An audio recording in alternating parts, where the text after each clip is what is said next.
జూబ్లీహిల్స్ ఉప ఎన్నికల్లో కాంగ్రెస్ పార్టీ వ్యూహాత్మకంగా ముందుకెళ్తోంది.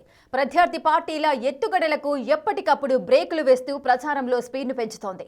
నియోజకవర్గంలోని ప్రభావితం చేయగలిగే అంశాలను ప్రజలకు వివరిస్తూ సీఎం రేవంత్ రెడ్డి ప్రచారానికి ఊపును తీసుకొస్తున్నారు.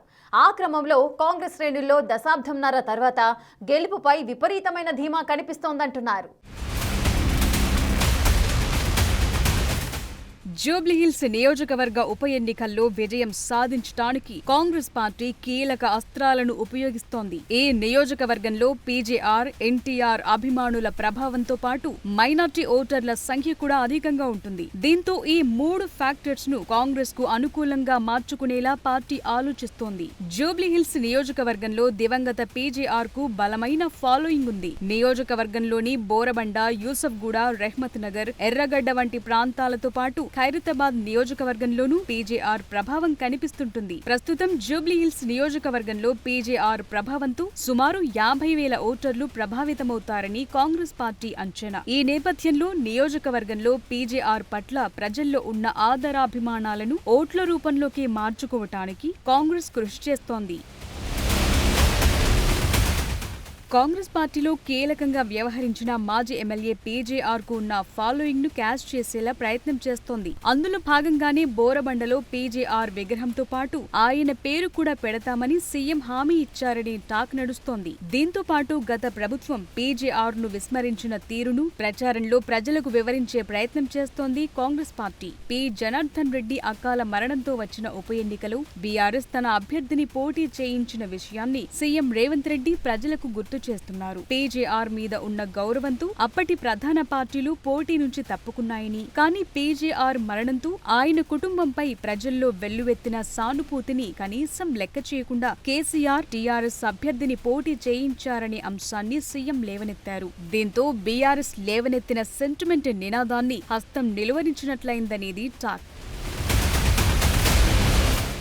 బీఆర్ఎస్ నుంచి కమ్మ సామాజిక వర్గానికి చెందిన అభ్యర్థి బరిలో ఉన్న నేపథ్యంలో ఆ వర్గం ఓటు బ్యాంకును తమ వైపు తిప్పుకునేందుకు కాంగ్రెస్ వ్యూహరచన చేస్తుందట. మాజీ ముఖ్యమంత్రి ఎన్టీఆర్ కు కూడా జూబ్లీహిల్స్ లో అభిమానులున్నారు. కమ్మ ఓటర్ల ప్రభావం కూడా నియోజకవర్గంలో ఉంది. ఎన్టీఆర్ అభిమానులు కమ్మ సామాజిక వర్గాన్ని తమ వైపు తిప్పుకునేలా అడుగులు వేస్తోంది హస్తం పార్టీ. ఇప్పటికీ కమ్మ సంఘాల నాయకులు సీఎంతో భేటీ అయ్యారు. వారి సమస్యలు విన్న సీఎం సానుకూలంగా స్పందించారు. సమస్యల పరిష్కారంతో పాటుగానే అమీర్పేట్లో ఎన్టీఆర్ విగ్రహం ఏర్పాటు చేస్తామని సీఎం హామీ ఇచ్చారు. ఎన్టీఆర్ విగ్రహం పెట్టాలని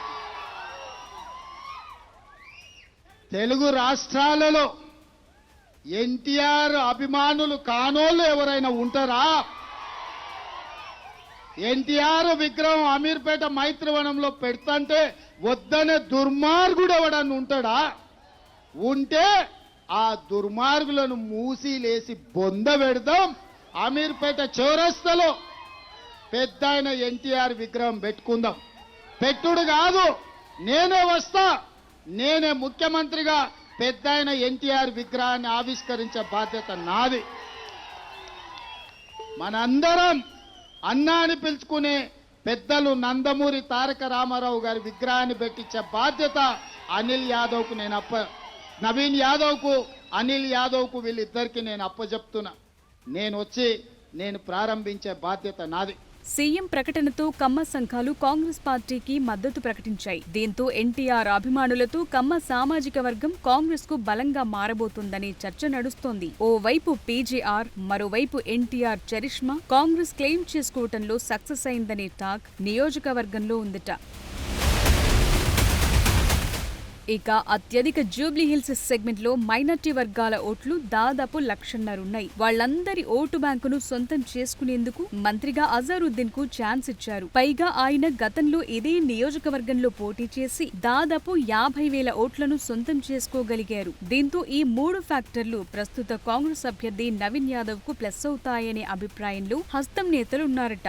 మైనార్టీ, క్రిస్టియన్, బీసీ కుల సంఘాలతో పాటు చిత్ర పరిశ్రమకు చెందిన సంఘాలు, కార్మిక సంఘాలకు సీఎం హామీల వర్షం కురిపించారు. ఆయా సంఘాలకు ఏళ్ల తరబడి నుంచి పెండింగ్ లోని సమస్యల పరిష్కారానికి హామీలిస్తూనే సంక్షేమం, డెవలప్మెంట్ కు తానే బాధ్యత తీసుకుంటానని భరోసా కల్పిస్తున్నారు. దీంతో సంఘాలన్నీ బహిరంగంగానే మద్దతును ప్రకటించడంతో కాంగ్రెస్ నేతల్లో జోషుందట. సీఎం రేవంత్ రెడ్డి ఉప ఎన్నిక ప్రచారంలో పాల్గొనటం పార్టీ శ్రేణుల్లో ఉత్సాహాన్ని నింపుతోందంటున్నారు. ముఖ్యమంత్రి రోడ్ షోలు, బహిరంగ సభలు కాంగ్రెస్ అభ్యర్థికి ఊతమిస్తున్నాయట. ప్రతిపక్షాలు చేస్తోన్న విమర్శలకు సీఎం రేవంత్ రెడ్డి గట్టి కౌంటర్ ఇస్తూ కాంగ్రెస్ 6 గ్యారంటీలను ప్రజల్లోకి బలంగా తీసుకెళుతున్నారు. దీంతో పాటు బీజేపీ, బీఆర్ఎస్ మధ్య రహస్య పొత్తు నడుస్తోందని, వీరిది ఫెవికాల్ బంధమని ప్రజల్లోకి తీసుకువెళ్లటంలో సీఎం సక్సెస్ అయ్యారని టాక్ పార్టీలో ఉందట. ఇవన్నీ తమకు కలిసి వచ్చే అంశాలుగా పార్టీ లీడర్లు చెప్తున్నారు.